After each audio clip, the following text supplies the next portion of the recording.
Perkenalkan, nama saya Ilham Prasetyo, nomor absen 16. Nama saya Talita Oleska Putri Agung, nomor absen 34. Saya Regina Pradita Stefani, absen 31. Saya Cinta Alivia, absen 10. Saya Destianti Armenia, absen 11. Saya Zara Dinagasti, absen 36. Saya Muhammad Ridin, absen 23. Saya berperan sebagai Prabu Baka. Saya berperan sebagai Pati Kupala.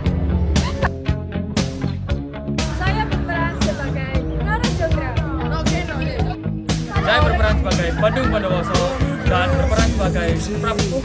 Saya berperan sebagai Rohalus 1. Saya Rohalus 2. Dan saya sebagai narator. Alkisah di tanah Jawa Tengah pada zaman dahulu kala, tersebutlah sebuah kerajaan yang subur makmur bernama Kerajaan Pengging. Adapun rajanya bergelar Prabu Damarmaya, seorang raja gagah perkasa lagi disegani rakyat sekalian. Ia mempunyai seorang putra yang sakti, mandraguna dan gagah berani, bernama Raden Bandung Bondowoso. Tidak jauh dari Kerajaan Pengging, ada pula sebuah kerajaan lain yang kering lagi tandus, bernama Kerajaan Baka. Adapun rajanya bergelar Prabu Baka, seorang raja keturunan raksasa yang amat menakutkan lagi tamak, tiada tara. Akan tetapi, Baginda mempunyai seorang putri yang elok parasnya, bernama Roro Jonggrang. Maka pada suatu ketika, Prabu Baka menitahkan Pati Kupala supaya bersiap menyerang Kerajaan Pengging. Baginda sudah tiada sabar, hendak membuktikan siapa yang lebih kuat dan sakti. Hai Putri Kupala, kumpulkanlah segala pasukan, esok hari kita hanguskan bumi Pengging. Maka keesokan harinya, pasukan Prabu Baka telah bersiap hendak menyerbu Kerajaan Pengging. Hai pasukanku, majulah sekalian, hancurkan segala yang ada di hadapanmu. Mereka pun menyerang dengan kekuatan penuh, serta menghancurkan apa saja di hadapan mereka. Tatkala mendengar kerajaannya diserang, Prabu Damarmaya pun bersegera memanggil putranya. Hai Bondowoso, pergilah engkau dan hadapilah Prabu Baka itu. Taulat ayahanda. Maka bertemulah dua kesatria sakti itu di medan laga. Pertempuran pun tiada dapat dielakkan. Mereka bertarung dengan kesaktian tiada tanding. Namun, pada akhirnya Badung Bondowoso dengan kegigihannya dapat mengalahkan Prabu Baka. Ampun, hamba kalah. Maka pasukan kerajaan Baka pun terpukul mundur. Pati Kupala bergegas melaporkan kabar duka itu kepada Roro Jonggrang. Ampun Tuan Putri, sang raja telah gugur. Sebaiknya kita segera meninggalkan kerajaan.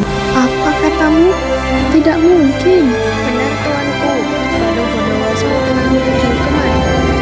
Tidak lama berselang, datanglah Bandung Bondowoso ke istana kerajaan Baka. Lalu bertemulah ia dengan sang putri. Kiranya engkau inilah Roro Jonggrang itu. Engkau Badung Bondowoso? Benar adanya, tak kusangka wajahmu secantik bidadari kahyangan. Jikalau engkau sudi menjadi istriku, akan kuampuni engkau beserta rakyatmu. Menikah denganmu? Roro Jonggrang pun berduka hati. Ia bimbang antara hendak menyelamatkan rakyatnya atau membalas dendam atas kematian ayahandanya. Baiklah, aku terima tunanganmu. Akan tetapi, ada syaratnya. Aku meminta engkau membangun 1000 candi dalam semalam. Akan kupenuhi permintaanmu itu, tetapi awas jikalau engkau menipuku. Maka malam itu juga Bandung Bondowoso memulai pekerjaannya. Dengan kesaktiannya, ia memanggil pasukan bangsa jin untuk membantu membangun 1000 candi. Malam masih panjang, namun hampir seluruh candi telah selesai dibangun. Celaka, ia sungguh sakti. Aku harus berbuat sesuatu. Ia pun memanggil para dayang dan gadis desa. Dayang, tumbuklah padi sekarang juga. Ajaklah segala perempuan desa. Maka terdengarlah bunyi alu bertalu-talu, disertai cahaya dari jerami yang dibakar di sebelah timur. Suara alu dan cahaya api itu membuat ayam berkokok, menyangka hari telah pagi. Mendengar kokok ayam dan melihat sinar terang dari timur, para jin pun ketakutan. Matahari telah terbit. Ayo semua lari. Tunggu, jangan pergi dahulu. Candi ini belum selesai. Namun, tiada satupun jin mendengarkan titahnya. Mereka segera lenyap kembali ke alam gaib. Ia pun bergegas menuju desa, dan dilihatnya para dayang sedang menumbuk padi serta membakar jerami. Hai Roro Jonggrang, engkau telah menipuku 2 kali. Tiada ampun lagi bagimu. Kini akan kujadikan engkau hiasan candiku. Maka seketika itu, tubuh Roro Jonggrang berubah menjadi batu arca.